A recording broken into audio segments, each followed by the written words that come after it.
Hello, everybody. Today I wanted to talk about a little segment that John Oliver did on oil drilling in North Dakota, actually natural gas drilling in North Dakota, that one of my subscribers asked that I might do a video about, since presumably I would know something about it, since that's the field that I've worked in.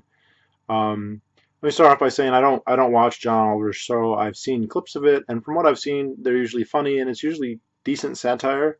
I don't think he does hit pieces or is too disingenuous or omits important things that would radically change his point, which is what most people like him do. And I will say that his segment, and I'll put a link to it in the bottom if you want to watch it. I don't consider it to be a hit piece. You know, having watched it, I don't think he was drastically omitting things or anything like that. I thought it was, you know, good satire and funny, despite the fact that there was some very serious material that he went over in there. Um, so in his video, he's talking about the oil expo. Well, he says oil. It's actually natural gas, but the two are basically the same when you're talking about every aspect of it, essentially, in North Dakota, and how these companies have um, limited liability and they're all subcontractors, and the company that owns the well doesn't have a single employee on the location. And he talked about an accident where somebody was killed quite horrendously. In fact, they didn't they weren't able to go into all the details, but based on what they did say and what I saw, like, it would have been one of the most ghastly ways to die. And but he doesn't come out and say like the oil drilling is wrong or that it's a bad thing.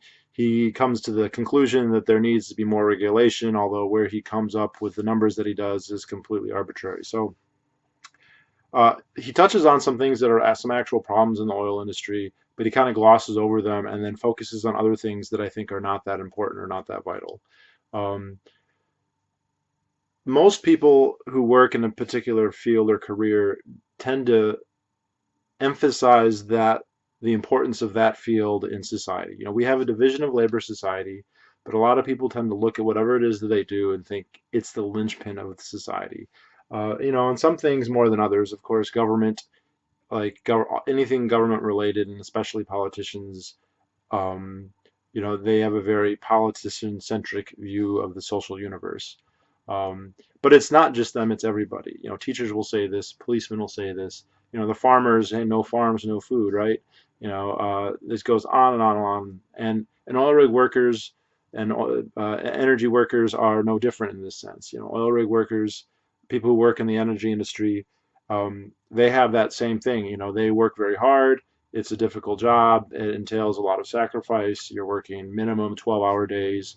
You don't get weekends. You'll work weeks or months at a time, usually far away from home. Not always. I mean, there are people who don't necessarily do that, but if you work in the industry, you probably will be doing that at least some of the time, and for some people like me, all the time. So you have all that where you're working very hard. But one added thing, and this isn't just true with the oil industry, it's true with a couple industries, is sometimes the industry gets demonized in the press and in the public. And oil industry is definitely one of those where, oh, okay, you're polluting everything, you're causing all these problems, you have all these industrial accidents, you have all this wealth and money because some of the very largest corporations in the world are, energy companies. Um, and it's kind of interesting. Whenever the price of gas gets high, people will be like, "Oh, you guys are greedy, and you're taking the money, and you're making us poor for profits." On the contrary, when the prices are low and oil companies are losing money and they're laying off workers, nobody comes around and says, "Oh, thank you very much for drilling all those oil wells that have reduced the price of fossil fuels tremendously and saves us all a huge part of our monthly."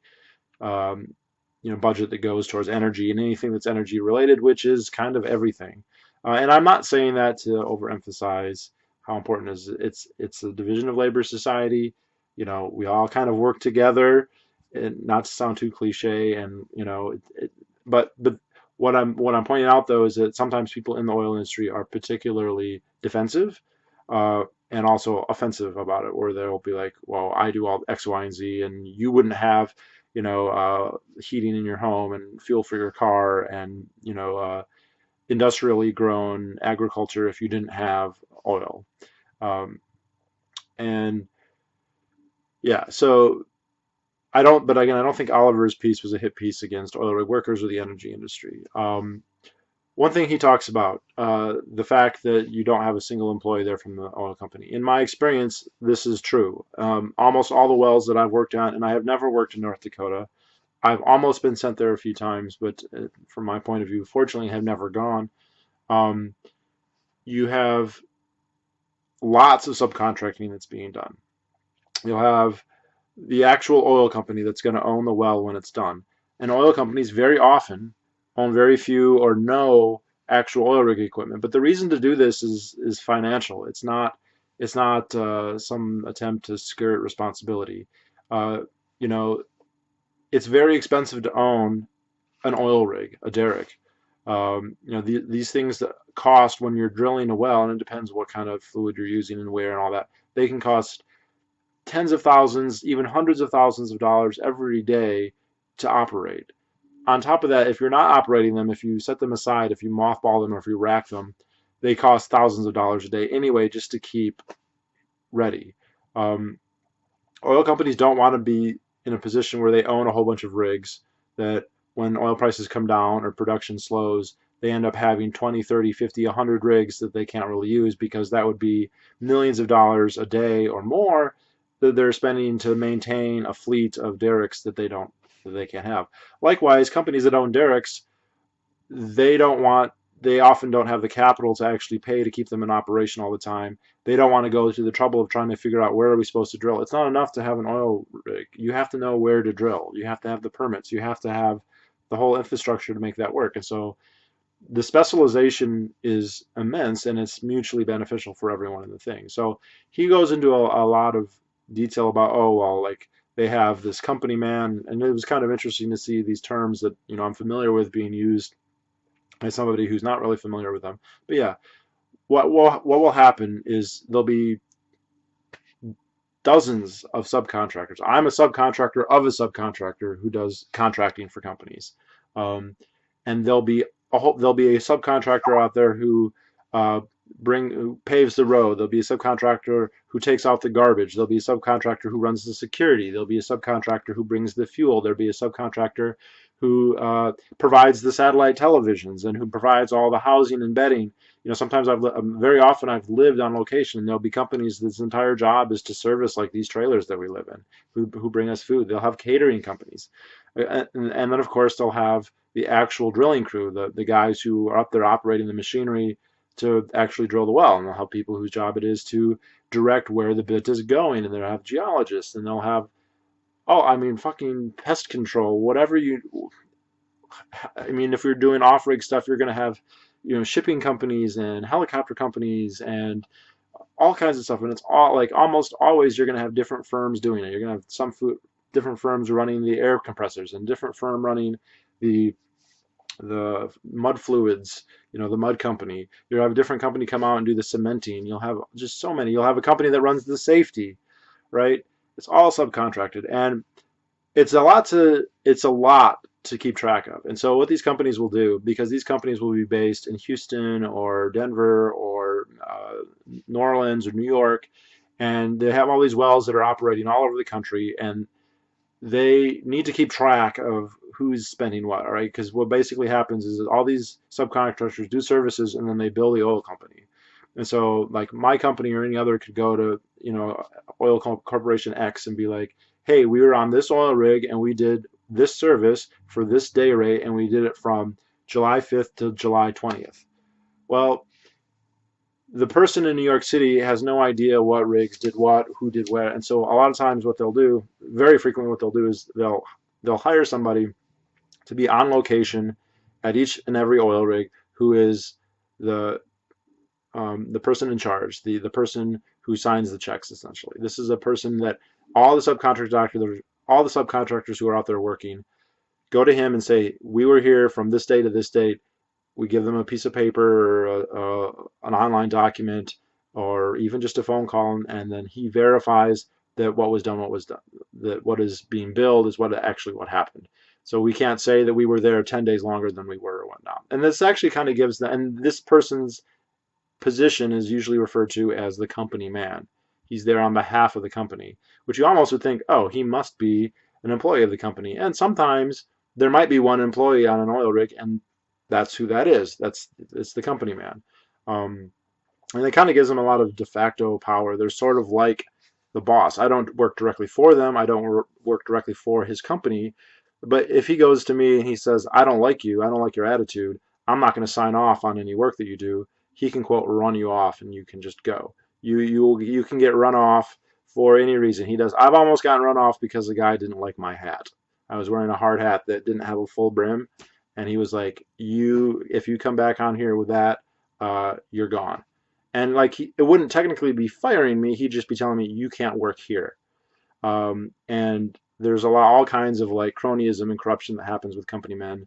You can go and be like, oh, here's some Super Bowl tickets. Do you think that maybe you want to buy, $90,000 worth of drill bits? And that happens all the time. I'm not saying it happens with everyone. They also, they tend to make pretty good money. Their job is largely a desk job. They sit there. I mean, some of them are very activists and go out and try and run everything. They're usually people who have experience in the oil field. Oftentimes, they have a lot of experience, although not always. And they're also what's called the person in charge. They're the person who's ultimately responsible for everything that happens there. If anything happens on the oil rig, even if it's not something that they really could have controlled, they're the ones who are going to be held most responsible for it. And I have personal experience in this that I'll go over here in a little bit. However, even most company men are subcontractors themselves. There are just firms, and he mentions one, and I don't remember ever working for this firm, but there's lots of them that basically hire these guys as consultants, just like me, just like everybody else. Now he goes to a long way to imply that, well, this must be done to like limit liability, and this is just some sneaky way for the companies to get out of not being responsible. Well, somebody's responsible when an accident happens. Potentially somebody could be responsible. All right, some things are going to happen that I don't see how you could blame it on anyone. But I don't think it's a big deal to say, well, the company man should be the one who's or his company is the one that should be held responsible and not the overhead oil company. I don't see what the moral difference is there. Somebody's responsible. If I did something wrong on an oil rig and I caused somebody to be harmed, I don't think it would make sense to go to the oil company and say they should pay. It should be me or my company that should have to pay. Likewise, if a company man makes a mistake and something bad happens, I don't see why it's wrong for him or his company to be liable and not the overarching oil company. I don't think that that's a big deal. He seemed to make a big deal out of it. The other thing, a big reason to have all these subcontractors and a big reason why you have all of this breakage and all that isn't liability, it's for tax reasons. By having all these independent firms, you're able to write stuff off that you otherwise wouldn't. The whole incorporation does provide a limited liability, and that is a major reason for it. But another big reason that people are driven into incorporating, whether it's at an individual level or at a corporate level, is because of taxes, and that's something that he doesn't talk about. Because you can basically have, or even more than have, your tax burden if you incorporate in the most Byzantine way possible. So that's kind of something that he didn't discuss. Now, in the accident that he talks about, I don't know what they had. They had a fire. Fires happen. You're drilling under pressure.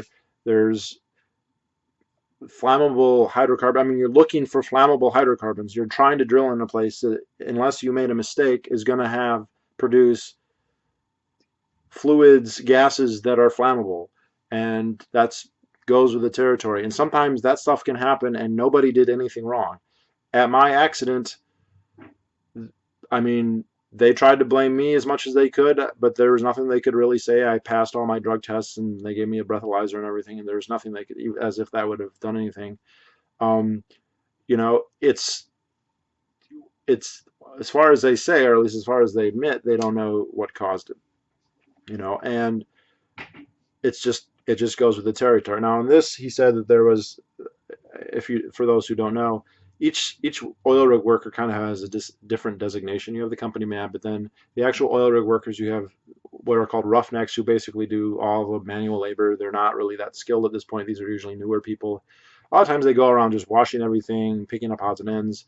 Then you'll have something called the motor man, who is like the mechanic. He kind of fixes everything. You have something called a pit man sometimes, sometimes not, who makes sure if they're using any drilling fluid, his job is to weigh it and measure its viscosity, make sure everything's good.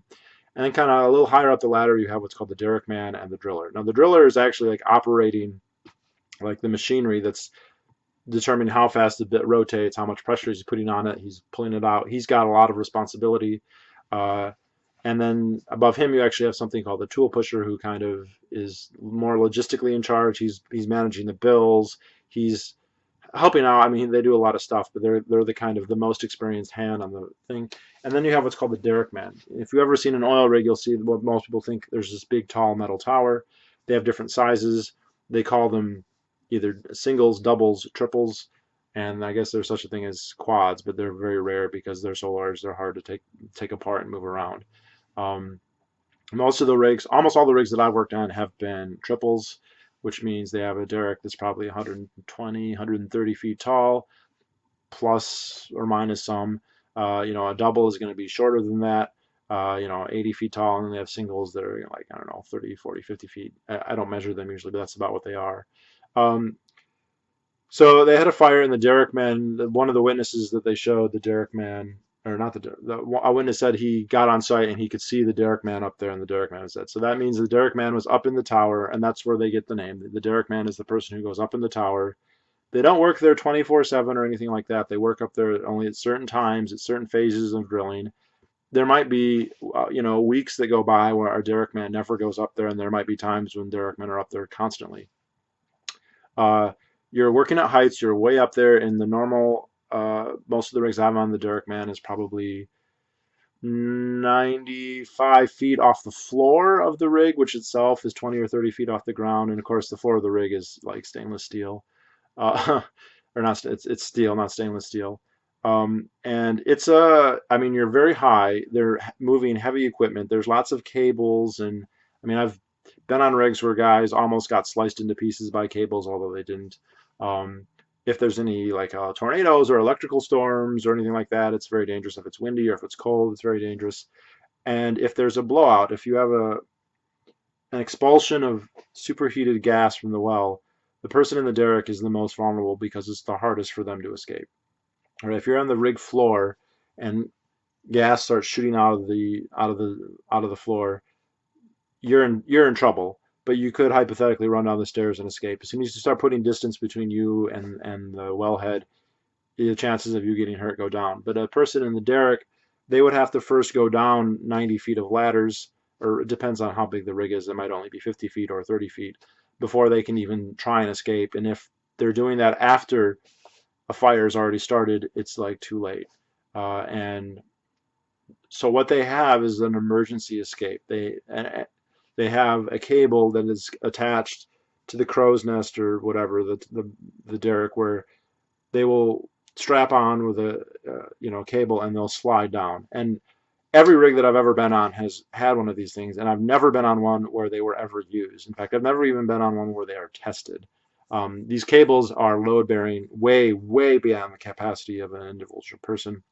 Basically, if in an emergency, he could latch onto that, slide down, and that way he wouldn't have to like descend directly into whatever the threat or the danger was. Apparently, at this rig, this cable was not set up, is what they said. So the derrick man was stuck in the derrick, and he would have burned to a crisp. It would have been really bad. The injuries that I received, I was in an explosion, and the fireball enveloped my upper body, and I was flash burned. All right, so all the skin that I had that was exposed, which I was wearing safety glasses, so all the lower half of my face, all the hair all the way around my neck, uh, was burned. But it was only very briefly. Now, had I inhaled, which is quite common, a lot of times people will gasp when that happens. If I had gasped when this explosion happened, which is kind of like a natural reaction, I would have very likely burned both my lungs and my throat, in which case I would have run away, and 5-10 minutes later, I would have swelled internally, and 50-50 probably would have died. As it was, I didn't gasp, and I just got burns all over my face, burns that I didn't really need. I mean, I went to the hospital, but very little could be done, and very little was needed to be done. It just all the skin died and fell off, and it grew back. Um, um, this guy would have been immersed in just not a flash, but just a continuous giant napalm eruption, and it would have been really bad. And I've never been on a rig where that happened to anyone. I've met people who've been on rigs where that's happened. I've heard of that. It's something that can happen. I've heard lots of stories. I've been on rigs where there's a lot of fire, where there's more fire than was at the one that wounded me. Mine ended up being a fairly contained blaze that was relatively easy to put out, and besides me, no one else was hurt.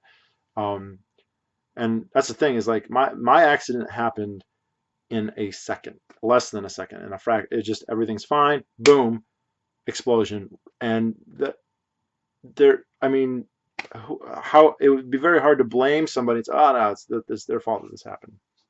So if this cable wasn't set up, I mean that was definitely a problem. And at my rig, there wasn't any obvious problem, but they still ended up firing the company man and the safety man on that rig. Not immediately, but within a month or two after that. And that was actually related to complaints that I had made. When we had my accident, I was told that the policy was gonna change, and that if we ever encountered gas like that again at that level, that we would institute certain safety precautions. And at the very next rig that I did a few months later, which was at the same company, same everything, that didn't happen. And I got on the phone with my boss and I said, I am not comfortable being out here if this is going to continue. And I don't know what he said or who he called. I have my guesses, but they fired the company man and the safety man the next day. Um, so yeah, and that's what the company man's job is. Kind of ultimately, he's going to take the fall no matter what. He gets paid a lot, but also he's going to take a fall. He's ultimately the most responsible one. So um, yeah, I think like the liability thing, as long as the family's getting paid, I think that's the main, I mean, thing to point out. It's not a big deal whether it's the contractor that's running the company man or if it's the actual oil company. I don't think that either one makes a big difference. I also think it's kind of interesting. Oliver is unusual in the sense that he's emphasizing low numbers of fatalities that happen over extended period. He says they're getting a fatality every 6 weeks in North Dakota. Um, you know, versus the normal kind of media reaction, which is low intensity fatalities, like say if we're talking about gun crime, don't really matter, but then single events that are big, that does matter. So even though school shootings are statistically insignificant, or mass shootings in general are statistically insignificant, almost all of the rhetoric, almost all of the legislation, almost everything is directed at that tiny sliver, and large homicide rates in Chicago don't matter. And then you have like this oil industry, and it's like, well, yes, every 6 weeks, every 10 weeks, you know, that's what's causing it. So one thing he didn't talk about, why is North Dakota so unsafe? And he says, well, it's because they don't have enough OSHA employees. Okay, OSHA is bullshit. Okay, OSHA, in all the wells that I've done, and I've never done a well in North Dakota, so presumably I do them in places where it's better. I've only encountered OSHA one time, and they didn't change anything, and they're not capable of regulating. The idea that government regulators are responsible for safety standards is ridiculous. All right, they're just not there enough. This was true when I worked in food service. The chance that a food regulator would come, they came maybe once a year. That can't account for the degree of hygiene that happens at a restaurant. All right, they're just too infrequent. You know, uh, he kind of says, well, there's only 7 or 8 in North Dakota, and they should at least be double digits. That's of course completely arbitrary. One of the reasons North Dakota is so unsafe, is because of the nature of the workforce that goes there. Uh, North Dakota is a really shitty state for a lot of people. If you live in Texas, or you live in Louisiana or Oklahoma, or if you live in the Midwest, you don't want to go and spend your summer, or your winter, for God's sake, in North Dakota. It's a bitterly cold, temperature extreme, rural place with not a lot to do. So what happens is when these companies go there and they want to try and bring people there to work, anyone who has any seniority whatsoever in their company is going to pull whatever strings necessary to not go. And so the majority of the people who get sent there are the less experienced people. And so you have the double whammy of a very busy place where there's a lot of production and a disproportionately large number of inexperienced people being sent to go there. Um, it's also probably not good that because of all the, I mean, this is over now. We're like it's over for now anyway, but we had an oil boom for the last 7, 8 years, lots of hiring going on, lots of new people, lots of people who basically started during the boom who don't have a ton of experience, and you're putting them in an environment where their inexperience is going to be very risky. And I think that's actually probably why North Dakota is more dangerous than any other place. Not because there's fewer OSHA people per whatever. Uh, the stuff that OSHA looks for is perfunctory. I've had to have received OSHA certification. It's completely worthless. Like I said, I've been on rigs where they've shown up. They don't do anything. They didn't stop my accident. In fact, they were never even made aware of my accident. I found out later, which is fine with me. What were they going to do about it? Nothing. Um, so, and then of course they're corrupt, and all those OSHA people are looking to make money after the fact, and careers doing consulting for the oil companies that they're regulating, if that's not how they got it started in the first place. Uh, so one of the things though that he did kind of touch on, but he just glossed over it, and it's one of the problems I actually have because I'm not an apologist. I'm not one to say the oil industry is perfect and everything it does is right, because that's absolutely not true. But he talks about, well, the pollution, and people are upset about their land, and this is an issue that I think goes into property rights. Basically, I don't think that people, if you live on a farm or you live in a house and there's natural gas or oil 10,000 feet or 7,000 feet or whatever it is underneath your property, that you own it. All right, you didn't put it there, you didn't create it, you nothing, by no property regiment that I find plausible could you say that you own it. I mean, there used to be this idea, it's still out there, I forget what it's called, but the idea is you own the square and then it extends down to the center of the earth, and then also like out, like in an ever expanding dimension, and that's your property and it's spinning around the planet. Like, I just think that's silly. Like, very much you ground it in homesteading and mixing your labor and what you've actually invested in, what you actually like have put money in. That said, if someone wants to drill and get the stuff under your land, they still have to go through your land, which means you control access, right? And you can tell them, no, I don't want you to. And I think that you should have the right to say, listen, I don't want anyone to drill on my land. That doesn't mean you own the oil underneath, but you still own the land on top. Now, unfortunately, in most states, I don't know if this is true in every state, but it's definitely true in Texas, and I think it's true in all the other states. You can't really do this. The mineral rights are not owned by you, which again, I don't. I think is weird that they can bid off the mineral rights. I think the mineral rights should be there for whoever can go and get them. But you can't deny an oil company. Like, if they come and say, we want to come and set up on your property, the amount that you can negotiate is quite limited. In fact, usually the rates are set. It's just decided for you by the state, typically the state in the United States, not the federal government per se. Um, and that's it. You don't get to tell them no. You have to just be happy with whatever it is. And I don't think that that's fair or equitable. That's it's kind of like using eminent domain. You don't get a say. They get to take whatever they want, and I think that's wrong. People should be able to negotiate for whatever they want, and if they're not satisfied with the negotiations, they should be able to say no. Um, and this also goes to pollution, negative externalities. I think if you buy a property and it's already like next to an oil-filled sludgy river, you can't sue the oil company because that's an easement that was already there. If you just like if you move next to a pigsty, you can't move next to a pigsty and then go to the farmer and be like, you have to stop. But on the other hand, if you buy like a piece of land and it's pristine or it has such and such characteristics, and somebody else comes and alters those characteristics in a way that you can document that it's negative towards you, I think that you have a tort against them. Uh, and if a oil company starts to create some kind of pollution, and CO2 is like not a pollution, but whatever, they produce other things that are. Absolutely, that's something that you can go to. Unfortunately, the state regulates this tremendously. As long as the state regulatory agency says that the oil company is fine, that's all that matters. And again, this is something that's really bad in Texas and really bad in a lot of the other states. Um, So I think that those are actual problems with oil drilling that he didn't touch on. Um, I think that it's just an assertion on his part to say we need to have more OSHA regulators, and he just says that there needs to be double digits. Again, why? Um, you know, oil companies don't want to burn down. We got lectures repeatedly, like it doesn't matter how efficient we are. It doesn't matter if we drill 100 wells in record time.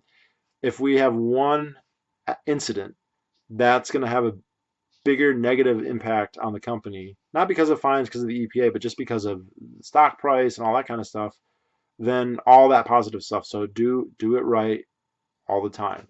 And does every oil rig say that? Probably not. And do they have different levels of safety? Yeah, they do. And I've always heard that some companies are more or less safe to work for. The one that had my accident, though, the one where I actually almost died potentially, was by far the safest. Right? They had the most protocol. They had the most. They had on-site safety inspectors. We had safety meetings that we had to go to every single shift in the morning. Fucking 5:30 a.m. Go to a safety meeting every single day. You know, my shift at 6 a.m. The night guy's shift at 6 p.m. every day. You know, and they tell everyone you have the right to stop work. You have the right to say I'm not doing that. It's a safety concern. All right. So this was the most safety conscious company I ever worked for, and I was told before I started working for them that they're really safe company, and my face still burned off. So like it just goes with the territory, and you're signing up for that. There's no, but everyone who doesn't work in oil knows that it's dangerous. And I worked in it a long time, and would joke with people when they would ask. I would say, "Oh no, the most dangerous thing about my job is the commute. I've got to drive on all these shitty roads, and you know what? And statistically, that's probably still correct. I'm more likely to die probably driving to go work in Ohio or Pennsylvania or over the back roads of West Virginia, which are the worst roads that you'll ever see." Uh, and than I will from anything that I do on the rig. And my job is, by the way, not one of the more dangerous jobs on the rig. My job is mostly an office job. I would just go out onto the rig periodically throughout the day to collect rock samples, and I was collecting a sample and gotten, that at that second the fucking gas exploded in my face. Uh, so I've now since had to change and say, okay, well, maybe there are risks involved that you don't see in a normal job. But even so, oil rig's not the most dangerous job you can do. I think that's fishing, and there's one or two other ones that are even worse. So, but people know that, and they take the risk, and you can't tell them that they're wrong. Like a roughneck is going to make really good money.